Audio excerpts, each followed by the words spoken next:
మురికిడిలో BrahMos క్షిపణులతో విరుచుకుపడింది. Operation Sindoor పేరుతో ఈ missile దాడులు చేసింది భారత్.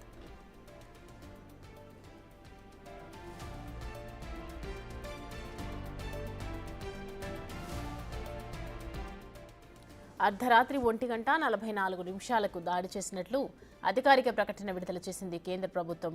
మరోవైపు భారత్ అటాక్ని ధృవీకరించిన పాకిస్తాన్ ఎదురు దాడికి దిగింది. పూంచ్, రాజౌరి ప్రాంతాల్లో పాక్ రేంజర్ల కాల్పులు జరుపుతున్నాయి. పాక్ కాల్పులను సమర్థవంతంగా తిప్పికొడుతోంది భారత సైన్యం.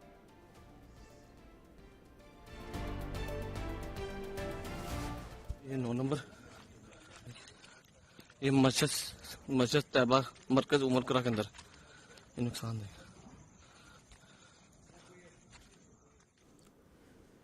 మరోవైపు భారత్ చేసిన దాడులపై స్పందించారు రక్షణ శాఖ మంత్రి రాజ్నాథ్ సింగ్. భారత్ మాతాకి జై అంటూ రాజ్నాథ్ సింగ్ ట్వీట్ చేశారు. ये मस्जिद तैयबा मरकज उमर करा के अंदर ये नुकसान है.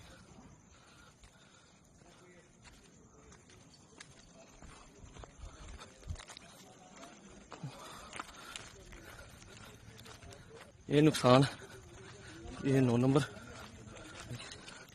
ये मस्जिद तैयबा मरकज उमर करा के अंदर ये नुकसान. రైట్, పహల్గామ్ ఉగ్రదాడికి సంబంధించి ప్రతీకార చర్య మొదలుపెట్టింది భారత్. పాకిస్తాన్ టెర్రరిస్టుల శిబిరాల మీద భారత సైన్యం మిసైల్ దాడులు చేసింది. దీంతో భారత సైన్యం ఒక్కసారిగా ఉలిక్కిపడింది.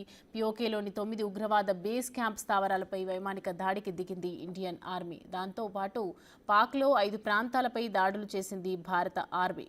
కోట్లీ, భవల్పూర్, ముజఫరాబాద్, మురిడ్కేలోపై బ్రహ్మోస్ క్షిపణులతో విరుచుకుపడింది. ఆపరేషన్ సింధూర్ పేరుతో ఈ మిసైల్ దాడులు చేసినట్లుగా తెలుస్తోంది భారత్. అయితే అర్ధరాత్రి 1 గంట సమయంలో దాడి చేసినట్లు అధికారిక ప్రకటన విడుదల చేసింది కేంద్ర ప్రభుత్వం. దాంతో మరోవైపు భారత్ అటాక్ని ధృవీకరించినటువంటి పాకిస్తాన్ ఎదురు దాడికి దిగినట్లుగా తెలుస్తోంది. అయితే పూంచ్, రాజౌరి ప్రాంతాల్లో పాక్ రేంజర్ల కాల్పులు జరుపుతూనే ఉన్నాయి. పాక్ కాల్పులను సమర్థవంతంగా తిప్పికొడుతూ ఉంది ఒకవైపు భారత సైన్యం. మరోవైపు భారత్ చేసినటువంటి దాడులపై స్పందించారు రక్షణ శాఖ మంత్రి రాజ్నాథ్ సింగ్. భారత్ మాతాకి జై అంటూ రాజ్నాథ్ సింగ్ ట్వీట్ చేశారు. ये नुकसान ये 9 नंबर ये मस्जिद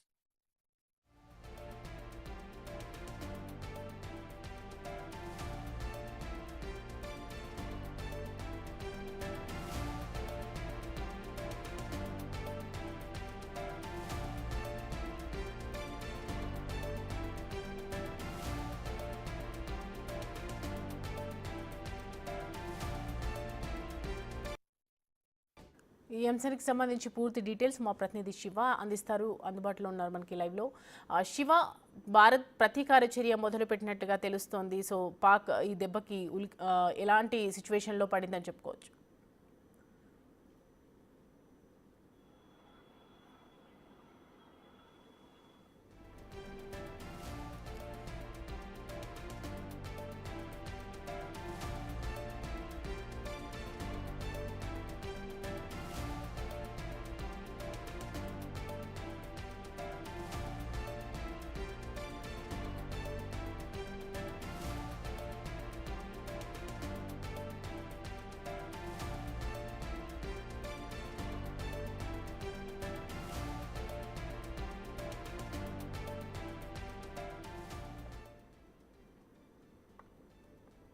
పహల్గామ్ ఉగ్రదాడికి ప్రతీకార దాడిని మొదలుపెట్టింది భారత్. పాకిస్తాన్ టెర్రరిస్టు శిబిరాల మీద భారత సైన్యం ఒక్కసారిగా మిసైల్ దాడులు చేసింది. పీఓకేలోని 9 ఉగ్రవాద బేస్ క్యాంప్ స్థావరాలపై వైమానిక దాడికి దిగింది ఇండియన్ ఆర్మీ. దీంతో పాటు పాక్లో 5 ప్రాంతాలపై దాడులు చేసింది.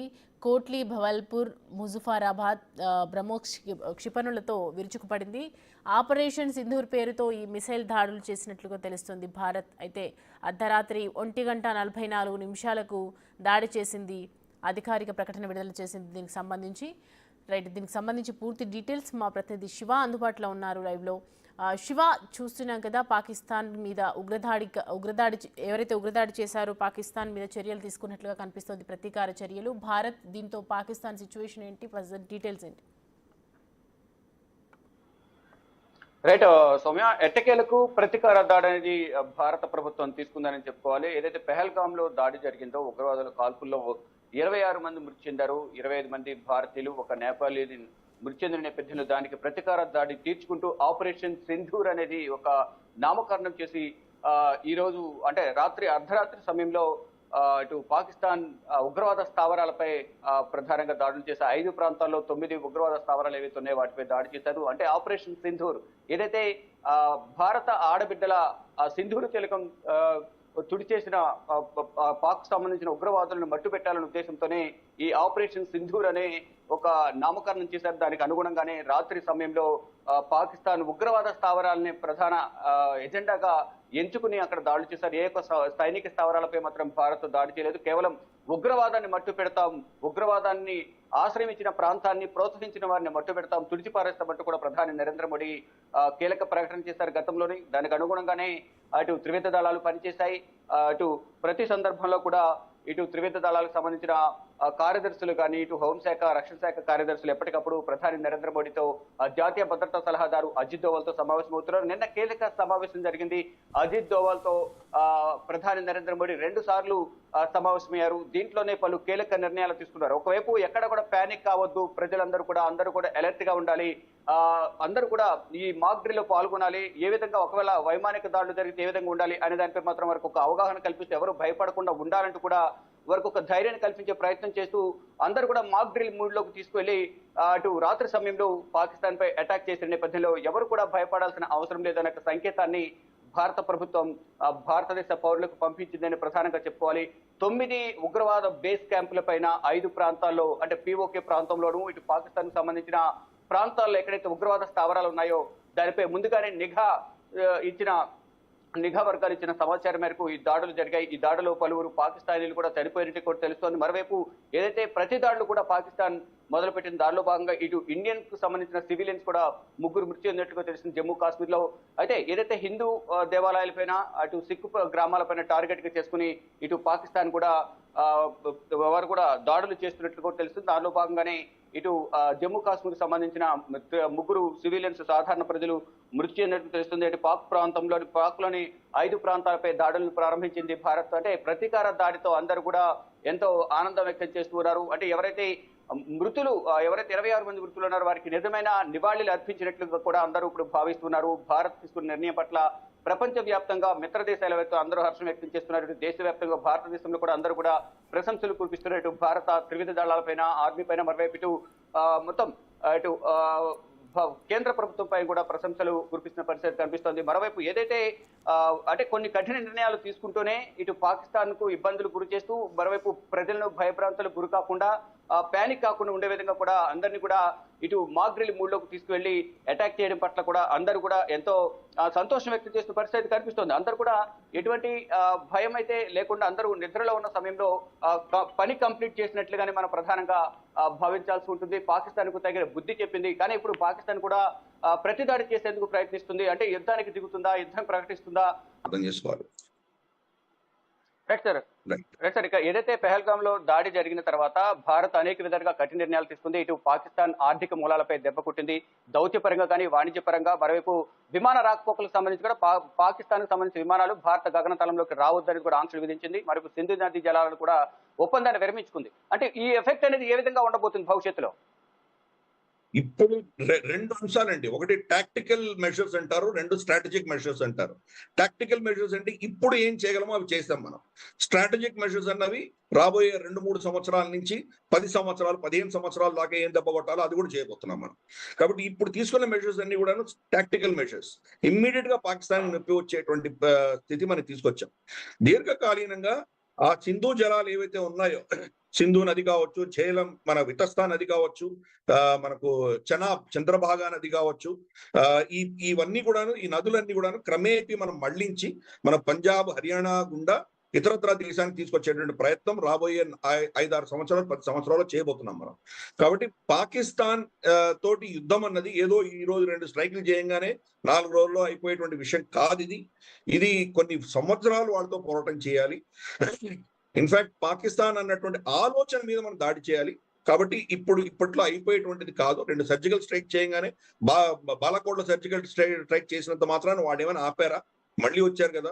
ఊడి సర్జికల్ స్ట్రైక్ చేసినంత మాత్రాన ఆగారా? ఆగలేదు కదా. కాబట్టి పాకిస్తాన్ అన్నటువంటి కాన్సెప్ట్ మీద దెబ్బ కొట్టేటువంటి ప్రయత్నం మనం చేస్తాము.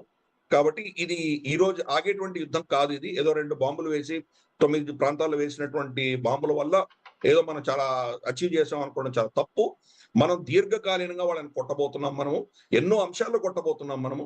వాళ్ళని కంప్లీట్ గా నిస్తేజం చేసి, నిర్వీర్యం చేసి, శక్తిహీనులను చేసేటువంటి ప్రయత్నం మనం చేస్తున్నాం మనము. చాలా విధాలుగా వాళ్ళని మనం టార్గెట్ చేయబోతున్నాం. దిగ్బంధనం చేయబోతున్నాం మనము. గతంలో ఏదో ఒక దాడి చేసి వచ్చేసి మనం ఊరుకున్నాం. అలా కాదు ఈసారి.